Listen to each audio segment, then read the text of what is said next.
반갑습니다. 오늘 말씀은 누가복음 보겠습니다. 누가복음 20장 9절에서 19절 말씀입니다.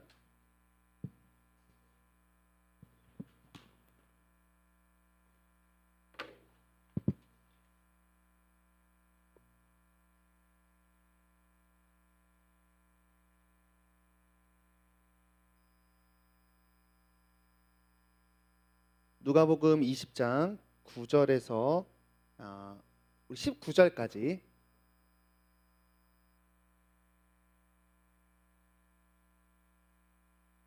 신약 성경 세 번째 책 빨간 쪽 눅이라고 써 있는 곳을 펴시면 되겠습니다. 20장 9절에서 19절 말씀을 우리 교독하고 마지막 같이 할게요. 그가 또 이 비유로 백성에게 말씀하시기를 시작하시니라. 한 사람이 포도원을 만들어 농부들에게 새로 주고 타국에 가서 오래 있다가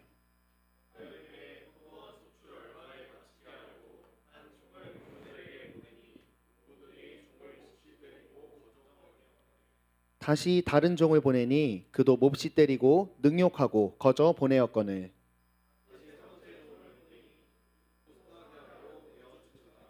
포도원 주인이 이르되 어찌할까 내 사랑하는 아들을 보내리니 그들이 혹 그는 존대하리라 하였더니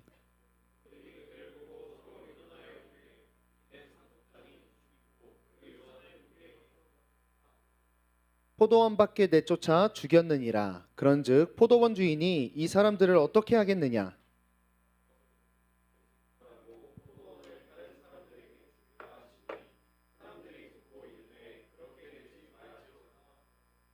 그들을 보시며 이르시되 그러면 기록된 바 건축자들의 버린 돌이 모퉁이 돌의 머릿돌이 되었느니라 함이 어찌미냐?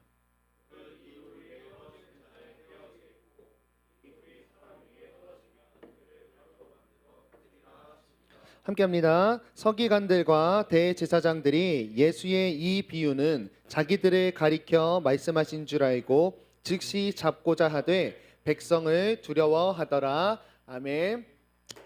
여러분 우리 기도도 우리 귀한 우리 형제님이 해주셨지만 다시 쓰기라는 주제로 한 해를 이제 걸어갑니다. 그리고 1월 달은 저희가 이 주제에 대한 해설격으로 수련회를 통해서 또 여러 가지 성경의 말씀을 통해서 우리가 다시 써야 하는 것, 다시 쓰기에 담겨져 있는 가치들을 좀 나눠봤고요. 우리 2월 이제 시작되면서 실제로 우리의 삶을 성경으로 다시 쓰기 위해서 우리가 함께 성경 읽기를 진행하고자 합니다. 네, 표정 푸세요. 네, 성경 읽기를 진행하도록 하겠습니다. 자, 그런데 이 일독을 다 하려면 너무 힘들어서, 그리고 저희의 목적 자체가 어떤 목적이냐면 이 성경책이 도대체 어떤 내용인지 그 큰 내러티브를 알고 싶은 게 목적이에요. 그래서 66권을 다 읽지 않고 역사가 흘러감에 따라서 몇 가지 성경을 골라서 날로 개수를 해봤더니 하루에 2장 아니면 1장씩 읽으면 돼. 이걸 할 수 있잖아. 그죠? 다시 쓰기인데 우리 삶에 다시 쓰기로 함께 하나님이 메시지 주셨으니까 하루에 1장 내지 2장씩 함께 읽어가면서 정말 성도가 뭔지를 우리가 한번 삶으로 느꼈으면 좋겠어요. 종교가 참 많거든요. 그런데 경전을 이렇게 안 읽는 종교가 여기밖에 없어. 좀 이상한 거예요, 진짜. 은혜로 구원받았다는 게 너무 크다 보니까 이 기본적인 거 안 한 경우가 너무 많은데 한번 읽어보기를 바랍니다. 같이 읽을게요. 말씀은 여러분 어떤 의미가 있냐면 보이지 않는 하나님께서 그분을 전부 계시하는 건 아니에요. 하나님을 문자로 다 담을 수가 없어요. 그분을 명확하게 계시해 주시는 은혜예요. 물론 언어 자체의 창조주 하나님을 다 담을 수는 없지만 그래도 우리 민속신앙처럼 기적, 음성, 꿈 이런 모호한 게 아니라 문자로 우리가 이해할 수 있게 명확하게 적어주셨기 때문에 우리는 하나님을 오해하지 않고 믿을 수 있는 정말 큰 은혜를 받은 것이 우리 기독교가 가지고 있는 아주 유일한 장점이고 말씀이 너무나 귀한 일입니다. 그래서 오늘은 이 말씀 읽기에 들어가면서 우리가 이제 말씀 읽기를 마주하면서 겪게 되는 예상되는 일들과 또 어떤 마음을 가지고 읽어야 될지를 한번 알아보도록 할게요. 그래서 예수님의 이야기를 한번 알아보겠습니다. 이런 질문이 들 수가 있을 거예요. 아니 말씀 읽었을 때 무슨 일이 올지를 생각하고 싶다고 하셨으면서 왜 예수님의 이야기를 꺼내냐 하는 거예요. 왜냐하면 여러분 말씀이 곧 예수님이기 때문입니다. 이게 뭔 소린가? 여러분, 성경은 하나님이 자신을 계시 이렇게 드러내 주려고 드러내 놓은 책이에요. 그래서 하나님에 대한 내용이 담겨 있는데, 하나님은 우리 인간과 다르게 독특한 방식으로 존재하세요. 그것이 여러분 많이 들어봤던 삼위일체라는 이야기입니다. 이것은 증명이 안 돼요. 내가 설명해도 안 틀리게 말할 수는 있지만 이해할 수는 없습니다. 그래서 어쨌든 삼위 하나님으로 계시는데 거기에 예수 그리스도가 계시죠. 성경은 하나님을 드러내는 것이고 하나님의 삼위 하나님이 계시기 때문에 성경은 예수를 드러냅니다. 그런 의미에서 예수를 드러내고, 두 번째는 이 성경을 기록한 목적이 있어요. 성경을 기록한 목적은요, 여러분, 하나님의 전체를 다 담으려고 한 것도 아니고, 이 지구가 어떻게 생겨먹었나 과학책을 쓴 것도 아니고, 한 사람이 하나님을 보고 느낀 일기를 쓴 것도 아니고, 목적이 명확합니다. 사람으로 하여금 이 말씀을 읽고 구원에 이르게 하기 위해서 생긴 성경책이에요. 그리고 여러분, 구원은 예수 그리스도에게 있습니다. 그러므로 성경 자체는 예수를 가리키고 있어요. 그리고 세 번째, 목사님 그 말 잘 못 믿겠어요. 그러면 내용적으로 볼게요. 여러분, 구약은 뭘 보여주냐면 하나님이 타락한 이 땅을 향해 구원 계획을 펼쳤는데 인간으로선 이룰 수 없다를 보여주는 게 구약이에요. 그래서 구약은 뭘 가르치냐? 예수가 필요하다를 가르쳐요. 그리스도가 오셔야만 구원이 되겠구나. 그래서 구약 성경은 예수입니다. 신약을 보세요. 복음서 내용이 뭐죠? 예수님 이야기 담고 있어요. 뒤에 나오는 사도행전과 교회를 향해 쓴 서신서 뭡니까? 예수 그리스도의 몸인 교회에 대한 내용을 담고 있어요. 마지막 요한계시록 뭐예요? 장차 오실 예수님을 담고 있어요. 여러분, 성경이 예수예요. 그러므로 오늘 말씀을 이제 볼 텐데, 말씀을 읽는다는 것은 우리가 예수님을 받아들이는 것, 또 예수님과 함께하는 것이 되는 것이죠. 그래서 오늘 말씀에 이제 예수님이 이 땅에 정말 사람들에게 오셨을 때 이 예수님을 받아들였던 대중의 일반적인 모습들이 있어요. 이것이 아마 우리가 말씀 읽기를 시작하면 우리 마음에서 일어나는 죄된 모습의 모양일 수가 있는 거죠. 그리고 그런 취급을 당하시면서까지 이 땅에 예수 그리스도인 말씀을 보내신 이유가 하나님의 마음에 오늘 담겨져 있습니다. 한번 살펴보도록 할게요. 자, 오늘 비유, 여러분 혹시 이게 읽은 게 비유의 내용인데 이 비유 혹시 들어보셨나요? 네, 오늘 들어보면 됩니다.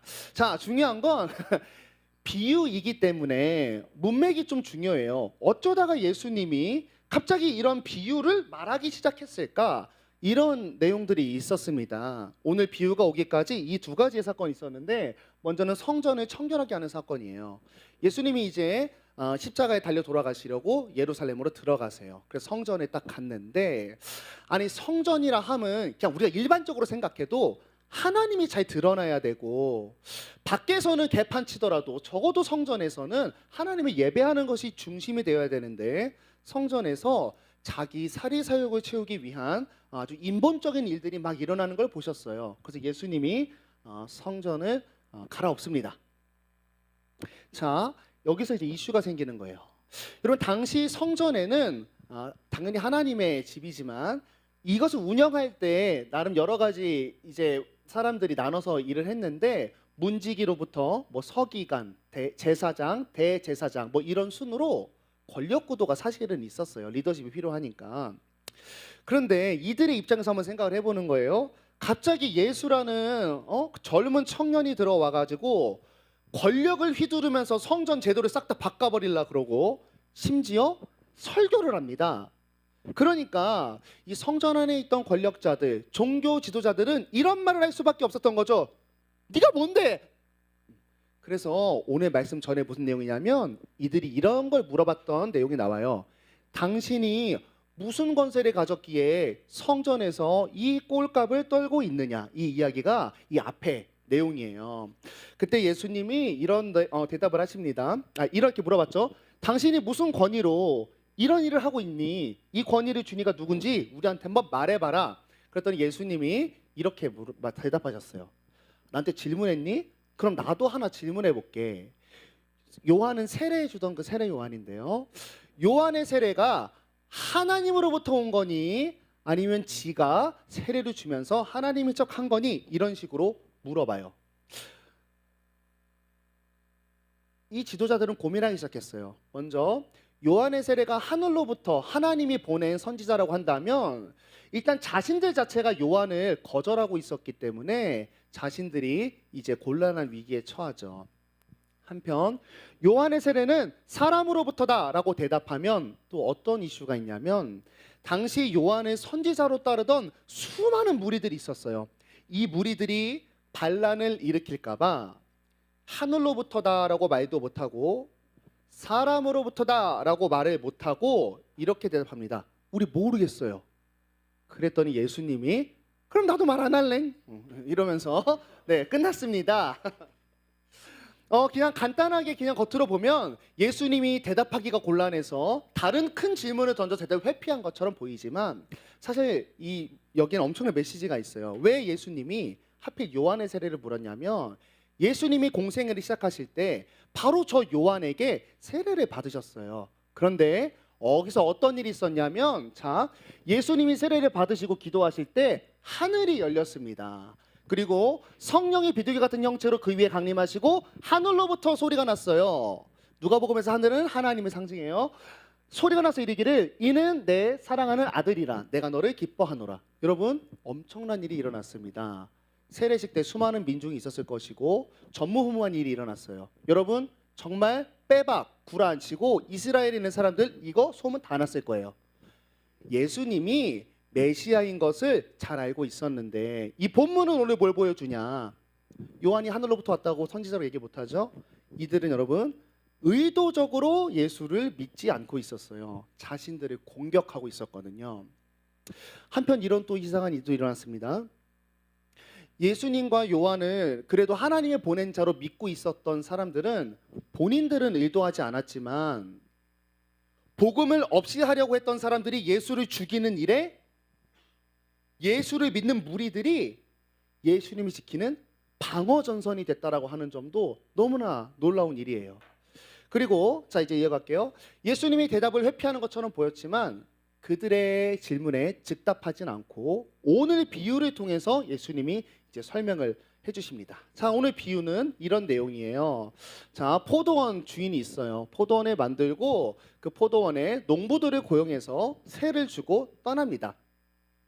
그리고 때가 이르러서 이 주인이 포도원에 소출을 바치게 하려고 종들을 보내요. 화살표가 몇 개? 3개. 3번 보냈어요. 자, 3번 보냈는데 더 포도원 일꾼들이 저 패고 능욕하고 거짓골로 해서 돌려 보냈습니다. 그래서 이 주인이 이 현상을 목격하고는 아들을 보냅니다. 자신의 아들을 보내면 내 아들 말은 듣겠지 한 것 같아요. 그런데 아들을 내쫓고 죽였다라고 합니다. 그리고 예수님이 물어봐요. 네가 만약에 이 포도원 주인이면 어떻게 할 것 같아? 그리고 바로 예수님이 대답해요. 질문해놓고 진멸한 다음에 이 포도원을 다른 이들에게 줄 것이다. 자 여러분 이게 도대체 무슨 내용인가? 무엇을 드러내는가? 여러분 아마 여러분이 2026년도가 되기 전까지는 몰랐을 거예요. 그런데 1월 달에 우리가 설교를 들었기 때문에 이것을 너무나 손쉽게 파악할 수 있습니다. 이것은 여러분 구약 성경을 알고 있는 유대인들에게 구약의 배경을 알고 있는 유대인들을 향해 선포한 비유이죠. 여러분 유대인이 알고 있는 구약은 여러분이 함께 살폈던 내용이 큰 맥입니다. 아브라함으로부터 시작된 유대인들을 통한 하나님의 뜻을 우리는 함께 살폈어요. 12장에 아브라함 불러서 너 복이 되게 할 거야. 그리고는 구별된 나라를 만들어 가지고 그 나라에서 세상의 나라에는 없는 샬롬의 소출들이 막 일어나게 할 거야. 그래서 주변 사람들이 이스라엘에 있는 그 하나님의 통치로부터 오는 샬롬의 열매들을 보고 하나님을 봐서 그들도 하나님을 왕으로 삼아서 이 땅을 회복할 거야. 이것이 구약의 내용이었죠. 그렇다면 여러분 이해가 되지 않나요? 포도원은 하나님이 이 땅에 세운 회복하기 위한 하나님의 나라입니다. 이스라엘이고 당시 포도는 기쁨과 환희를 상징해요. 죄로 황량해진 땅에 기쁨과 환희의 나라를 만들죠. 세상에는 없는 샬롬의 나라를 만들었습니다. 그리고 그곳에 농부들을 세웠습니다. 하나님의 나라를 꾸리는 자들이에요. 크게는 유대인이고 오늘 본문에 타겟팅 들어가면 종교 지도자들이겠죠. 이들이 하나님의 나라에서 일을 해서 하나님의 포도원을 읽었어야 됐던 거예요.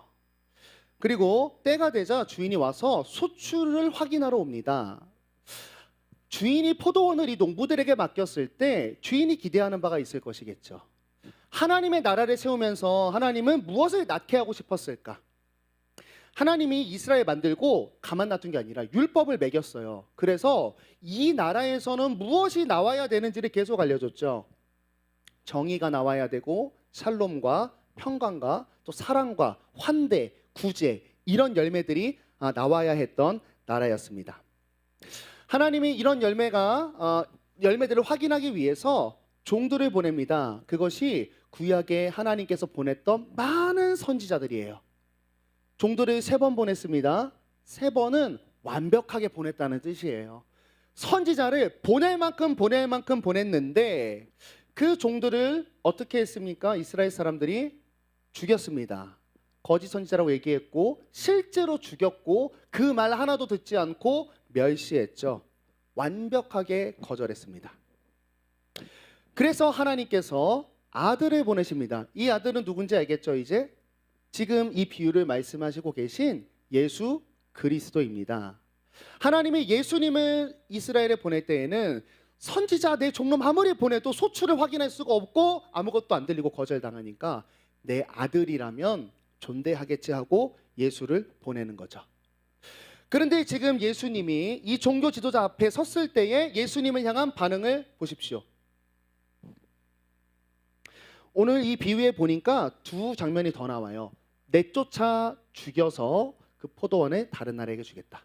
저 아들을 보낸 이야기까지는 지금까지 일어난 일을 예수님이 설명하셨고 이것을 알아들은 사람들은 저 다음 내용들이 이제 예언으로서 다가오게 되는 거예요.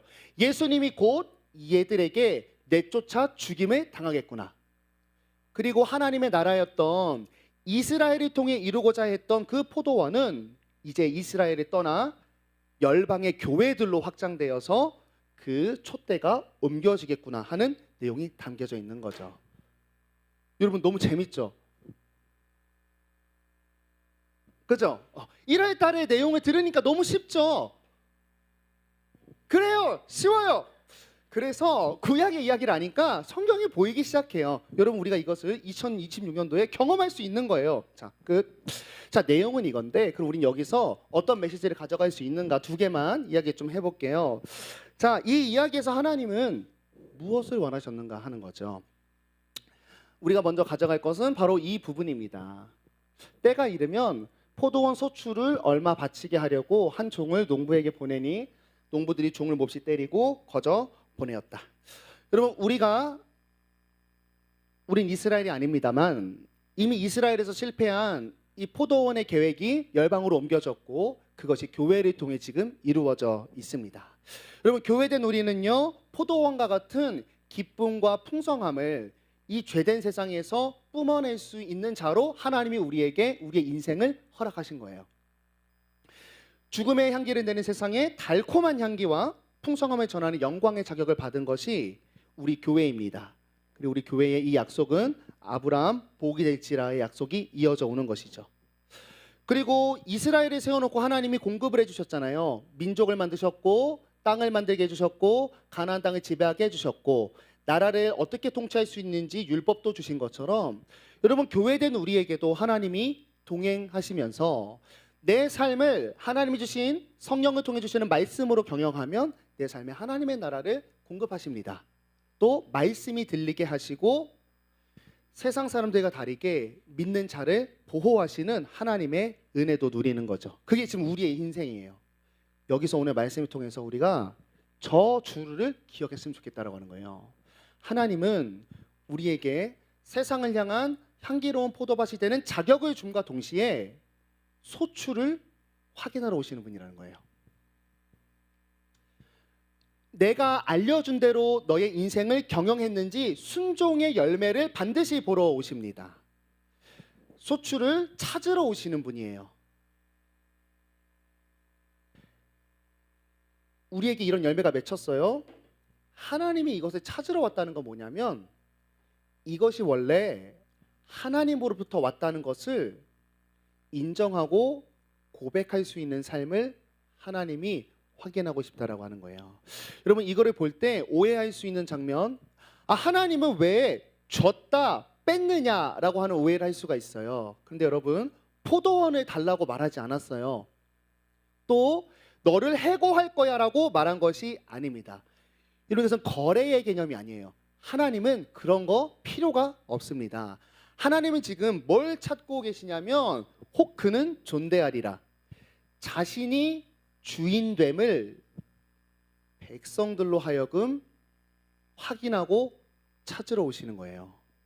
그런데 하나님께 이 인생을 받은 이들의 반응은 어떠했냐면 아까 아들을 보냈을 때의 이들의 속마음입니다. 그 유산을 우리의 것으로 만들자. 그러기 위해서 하나님을 내 인생에서 없애버리자라고 하는 것이 하나님의 말씀과 예수를 받아들였던 우리의 마음입니다. 지금 당시 이스라엘의 종교 지도자가 정확히 이런 모습이었습니다. 여러분 이스라엘 자체는 정말 포도원의 나라죠. 하나님이 세워서 맡기신 정말 그 포도원 자체인데 복이 될지라의 나라를 하나님을 향하게 경영하지 않았고 하나님이 드러나게 경영하지 않았습니다. 그 대표적인 예로 뭘 보여준 거냐면 이 말씀 전에 성전을 보여준 거예요. 가장 하나님이 드러나야 될 성전에서 그들은 장사하고 돈놀이 했습니다. 하나 더. 그래서 그거 하지 말라고 말하는 예수님을 지금 없애버리려고 하고 있죠. 정확히 이 모습이다라고 하는 겁니다. 여러분 우리가 성도로서 오늘 이 첫 번째 메시지를 기억하기를 원해요. 우리가 성도라고 했을 때 또 하나님의 백성이다라고 내가 명명하면서 우리의 자아 정체성을 성도로서 가져갈 텐데요. 내가 백성이라는 것은 하나님이 주인과 왕이라는 것을 인정하는 거예요. 그런데 그 하나님이 자신의 주권을 확인하시는 방법이 있는데 그것이 소출 얼마를 바치게 하려고. 무슨 말이냐? 말씀대로 내가 준 너의 인생을 내 말씀에 청종해서 순종함으로 경영하고 있었는가를 반드시 물으십니다. 그리고 다시 얘기하면 내가 백성이라고 얘기하면서 왕의 말, 내 주인의 말을 듣지 않고 들어도 순종하지 않는다면 그게 무슨 나의 왕이죠?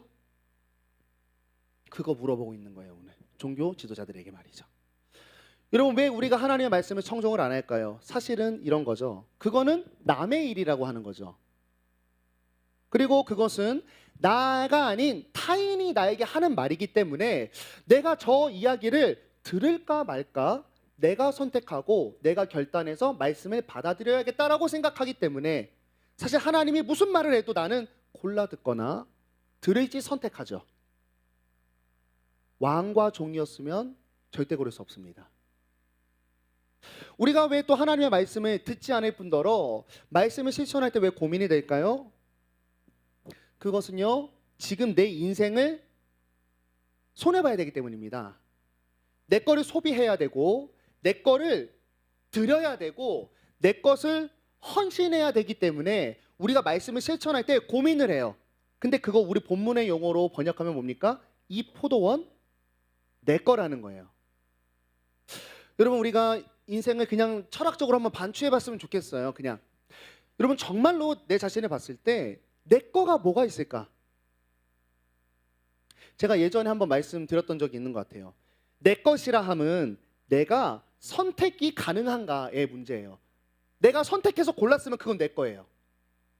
그런데 여러분, 여러분의 피지컬과 여러분의 면상과 여러분의 부모님, 여러분의 모든 존재가 여러분 선택하셨을까요? 그러면 안 골랐지 이거. 차원을 골랐지, 그죠? 목사님 그래도 내 존재 정도는 내 거 아닙니까? 여러분 태어나는 시간과 장소를 여러분이 정하셨어요? 목사님 내 인생 정도는 내 맘대로 쥐고 흔들 수 있지 않나요? 여러분 우리가 죽는 시간 내가 정할 수 있나요? 정말 돌아보면 그냥 인간이 이성을 갖고 생각만 해봐도 내가 자랑하는 거, 내가 지금 노력하는 것, 또 내가 불평하는 것 모든 것까지도 모두 누군가에게 받은 것이라는 거예요. 그리고 성도는 그것을 하나님이라는 존재에게 받았고 그러므로 내가 가진 모든 것이 하나님의 것이기 때문에 하나님께 맡겨진 것이다라고 생각하는 것이 성도입니다. 백성이다라고 하는 거죠. 우린 그리고 예수 믿으면서도 이렇게 종종 원망할 때가 너무 많이 있습니다. 아, 하나님, 나는 왜 이 땅으로 태어났어요? 이 말 뒤에 감춰진 사실이 뭔지 아시겠죠? 받았다는 거예요. 내가 선택했으면 이 땅과 안 가졌을 거라는 거죠. 내 존재를. 그 말이 증명하는 것은 나는 받아서 잡고 있는 존재다라고 하는 것을 증명하죠. 그런데 그럼 질문이 하나 더 드는 거예요. 하나님이 포도원을 줬다며. 근데 왜 내 인생은 이런 황량한 가시밭길 가시나무인가 하는 거예요. 그때 오늘 말씀을 잘 생각해 보시면 되죠. 내가 받은 이 포도원이라는 나의 인생과 존재 전부를, 이것의 주권을 하나님께 드리는 생활을 하고 있는가 하는 거죠. 내가 지금 쥔 것을 가지고 어떻게 사용해야 될지 주인의 오더에 귀를 기울이며 살아가고 있는가.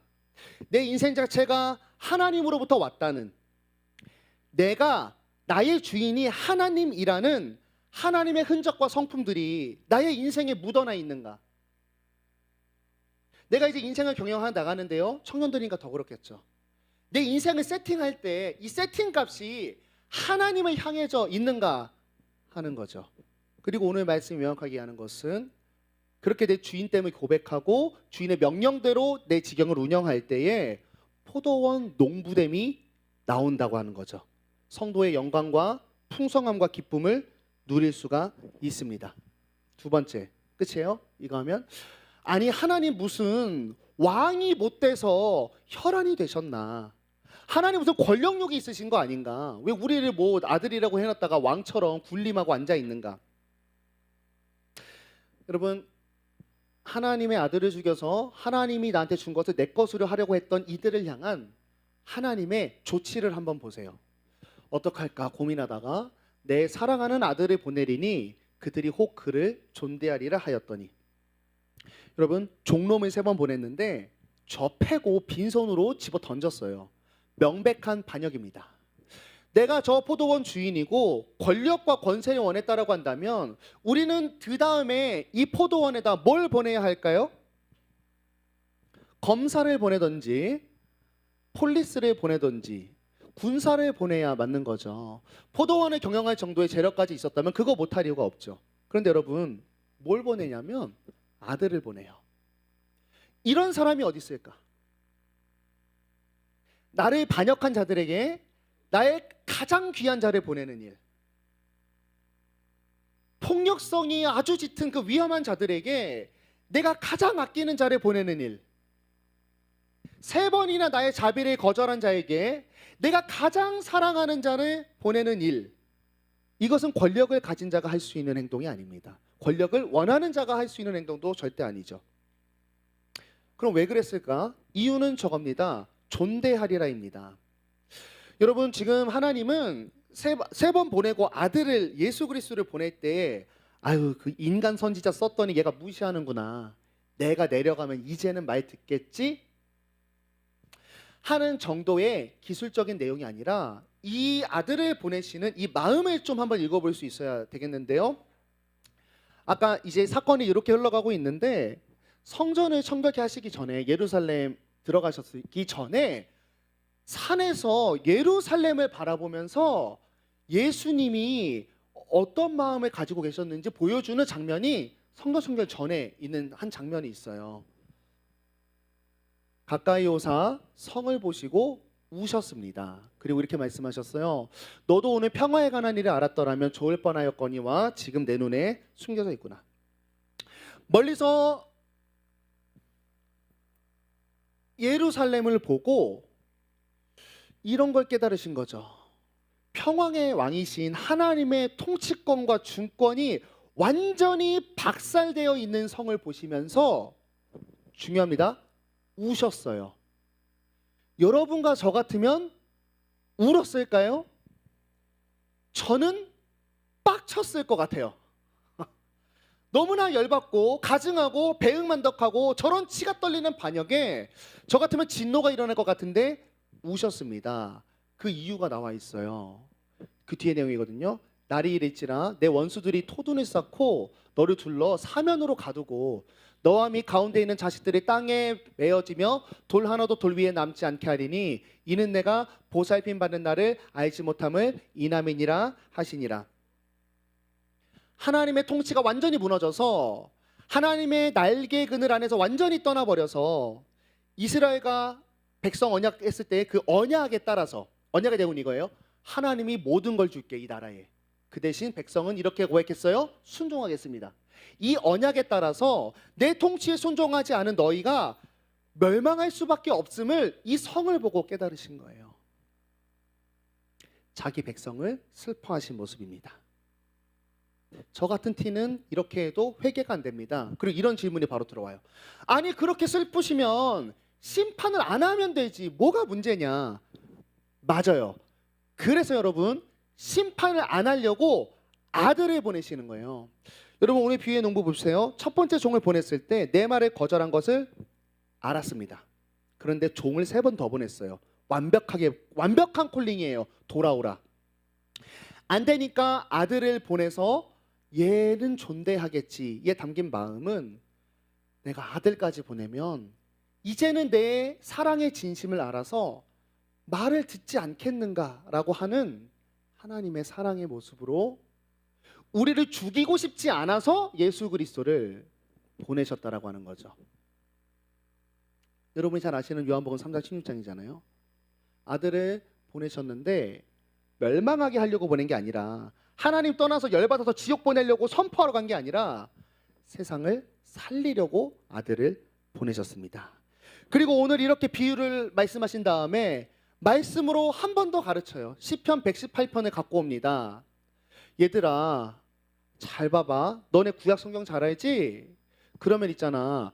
건축자들의 버린 돌이 모퉁이의 머릿돌이 되었느니라 라고 시편 118편에 써있는 이 말씀은 너희가 어떻게 해석해 볼래? 라고 하는 거예요. 이스라엘은 이 말씀을 읽을 때 이렇게 해석했었어요.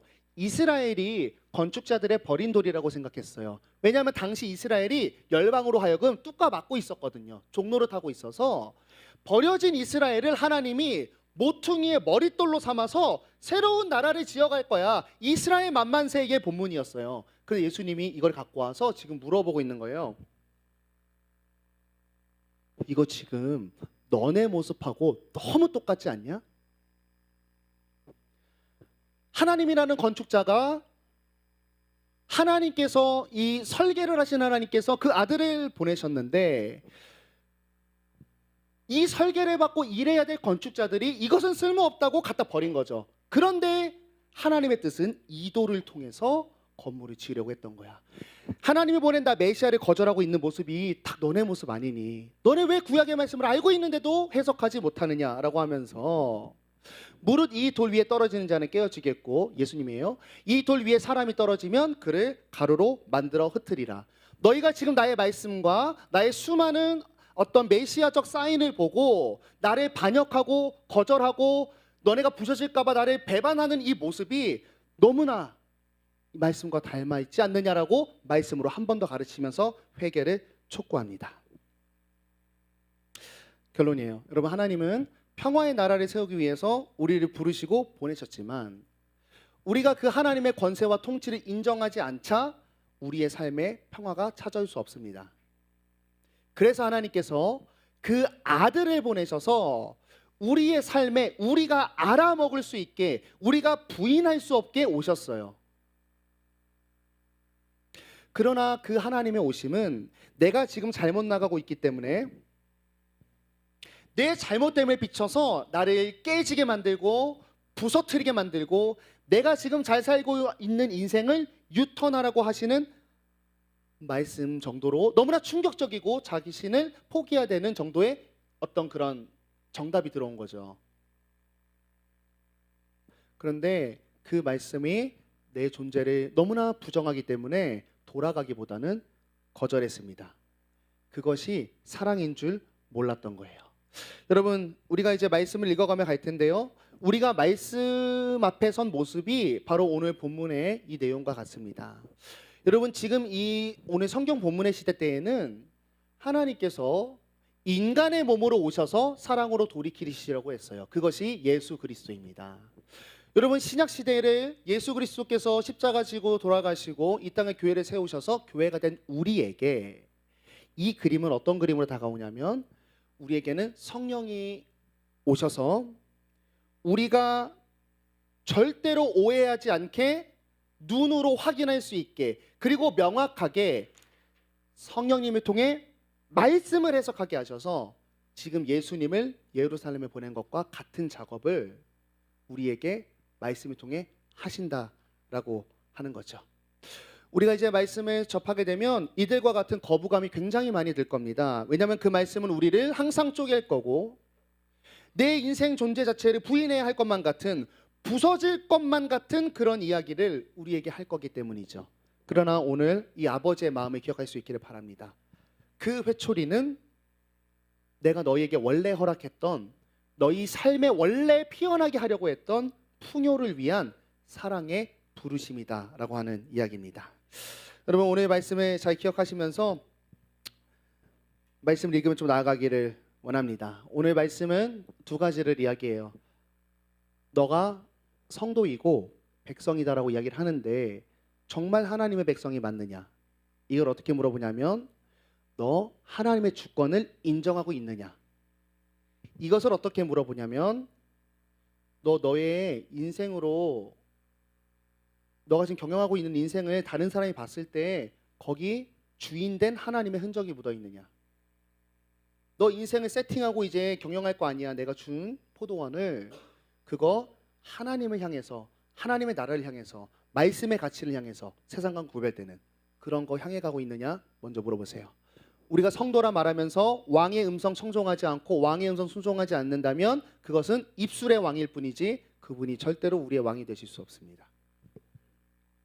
한편 그 말씀은 진리가 되어서 우리를 쪼갠다고 했어요. 그런데 거기에 담긴 하나님의 의지는 뭐냐면, 주권을 거절한 예루살렘을 향해 눈물을 흘리는 하나님의 의지입니다.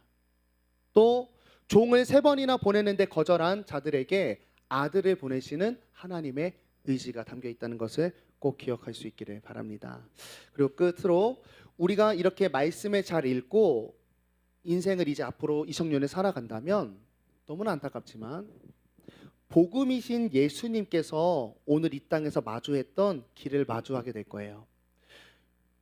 말씀을 들고 살고, 말씀을 들고 오늘 여기 나타난 타락한 이스라엘과 같은 권력과 불의의 장소로 우리가 말씀을 들고 세상에 뛰어든다면, 지금 타락한 종교 지도자들처럼 자신만을 높이고 자신의 안정만을 안일하게 추구하는 세상에 간다면, 우리가 복음 들고 간다면 당연히 예수님이 당했던 취급처럼 여러분 우리도 거부 반응을 당하게 됩니다. 그런데 오늘 그 거부 반응을 당하셨을 때에 예수님의 모습을 뇌리에 박았으면 좋겠어요. 여러분, 예수님은 이들을 회유하거나 설득하지 않았습니다. 여러분, 복음은요, 권세자들과 자기 자신을 우상으로 삼는 자들을 비위 맞춰가면서 설득하는 것이 복음이 아니에요.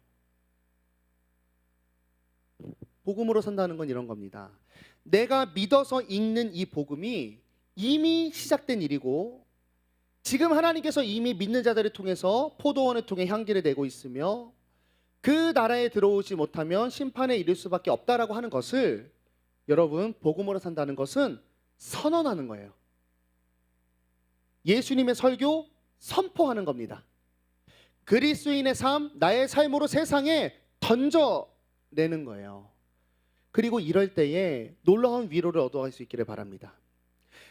예수님의 복음을 들은 많은 권세자들이 양심을 찔러서 예수를 죽이려고 했지만, 복음을 듣고 따르는 무리들로 인해서 이들은 예수 그리스도를 없이할 수 없었습니다. 그리고 그때의 그 복음은 당연히 능력이 돼서 죄된 세상을 드러내고 예수께 초청하는 빛이 되었죠. 여러분, 성경 읽으면 분명히 피드백이 올 거예요. 그런데 그때에 자신감을 갖기를 원합니다. 세상이 성경을 따르는 나를 비난하고 틀렸다 이야기할 때 우리의 믿음을 확인하세요. 여러분, 우리는 성경을요, 세상이 복음을 인정해서 믿은 게 아닙니다. 복음을 믿어서 성경을 믿어 따르는 자들이에요.